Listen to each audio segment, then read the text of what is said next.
আসসালামু আলাইকুম ভিউয়ার্স, কেমন আছেন সবাই? তো আজকে নিয়ে চলে এসেছি ভীষণ মজার তালের পাটিসাপটা পিঠা নিয়ে। ভিতরটা একদম খিসায় ভরপুর এবং পারফেক্ট খিসা দিয়ে আপনারা কিভাবে পাটিসাপটা পিঠা তৈরি করে নিতে পারবেন সেই রেসিপিটি আপনাদের সাথে শেয়ার করব।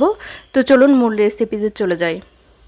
তো এখানে আমি হাফ কাপ দুধ নিয়ে নিয়েছি, এর সাথে আমি হাফ কাপ দিয়ে দিচ্ছি চালের গুঁড়ো, তো হাফ কাপ দিয়ে দিচ্ছি চিনি, আর হাফ কাপ তালের পিউরি দিয়ে দিচ্ছি, আর 2টা এলাচ দিয়ে দিচ্ছি। তো সবগুলো উপকরণ একসাথে খুব ভালো করে মিশিয়ে নেব। এখন মিশিয়ে আমি চুলার আঁচটা ধরিয়ে দেব। দেখতেই পাচ্ছেন এটা ফুটে একটু ঘন হয়ে এসেছে, তো আঁচটা একদম লোতে রাখতে হবে। তারপর আমি এখানে 2টো এলাচ দিয়ে দিয়েছি, অল্প একটু লবণ দিয়ে দিলাম। যে কোনো মিষ্টি খাবারের লবণটা আসলে স্বাদটা বাড়ায়, আর খিসাটা একটু বেশি মিষ্টি রাখতে হবে কারণ সব মিষ্টি এই খিসা থেকে আসবে। তো এখানে এই পর্যায়ে দিয়ে দিচ্ছি হাফ কাপ গুঁড়ো দুধ। গুঁড়ো দুধটা আমি খুব ভালো করে মিশিয়ে নেব। দেখতে পাচ্ছেন আমার এটা আরও ঘন হয়ে এসেছে, এটা ঠান্ডা হলে আর একটু ঘন হবে, তাই এখন আমি এটাকে নামিয়ে নেব। তো এখন আমি যে বাইরের পুরটা তৈরি করব সেখানে চলে যাচ্ছি।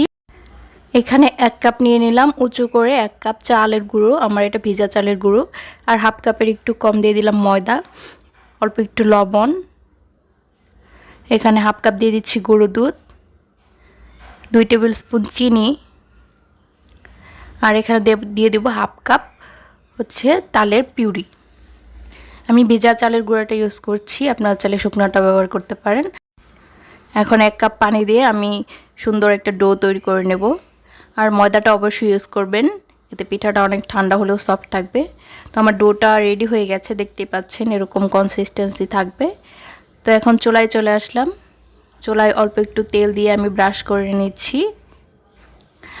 চুলার আঁচটা প্রথমে হাই থাকবে এবং পরে একদম লো করে দেব। তো আমি একটা পিঠার ডো দিয়ে দিলাম, দিয়ে আমি হাতলটা ধরে এভাবে একটু ছড়িয়ে দেব, আর 1 মিনিট মতো অপেক্ষা করব। তো আমার এটা দেখতে পাচ্ছেন হয়ে গেছে। এখন আমি যে খিসাটা তৈরি করে রেখেছি সেটা দিয়ে দিচ্ছি। তো এখন পিঠাটাকে খুব সুন্দর করে আমি এভাবে মুড়ে নেব। তো আমার পিঠাটা হয়ে গেছে মোটামুটি, এখন একটু এপিট ওপিট করে এটাকে নামিয়ে নেব। তো আপনারা যদি উপরে স্কিনটা সফট চান তাহলে আঁচটা একটু কমিয়ে রাখবেন। তো আমার কাছে এরকমই ভালো লাগে, একটু ছিদ্র ছিদ্র হবে, তো লো আঁচে করলে এই ছিদ্রটা আর হবে না। তো আমি আরেকটা পিঠার ডো দিয়ে দিলাম। তো এই পিঠাটা বানানো খুব বেশি ঝামেলার না, একদমই সহজ। যেহেতু তাল একটা সিজনাল ফল, আপনারাও এই তাল দিয়ে এই পিঠাটা খুব সহজে তৈরি করে নিতে পারেন। তো আমি খুব সহজ রেসিপিতে এটা শেয়ার করার চেষ্টা করেছি। আমি সেমভাবে আরেকটা পিঠা এভাবে করে নিচ্ছি।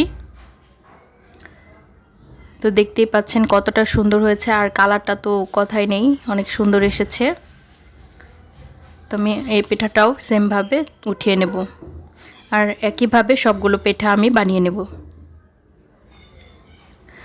তো আমার সবগুলো পিঠা রেডি হয়ে গেছে, দেখতেই পাচ্ছেন কি সুন্দর একটা কালার এসেছে, আর কি সুন্দর যে ফ্লেভার, সেটা না খেলে আসলে বুঝবেন না।